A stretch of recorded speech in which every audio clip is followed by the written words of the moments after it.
मुल्क के 63 अजला में जारी खाना शुमारी के दूसरे रोज़ वज़ीर आला हाउस के प्रिंसिपल सेक्रेटरी नवीद करीम बलोच ने वज़ीर आला हाउस सिंध की इमारत पर खाना शुमारी नंबर 108 शीन लगाया।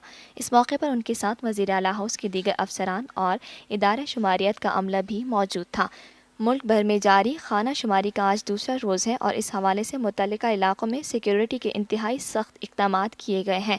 पाक फ़ौज के जवान और पुलिस एहलकार इदारा शुमारियात के अमले के तहफ़्फ़ुज़ और किसी भी शरपसंदी से निमटने के लिए अलर्ट हैं।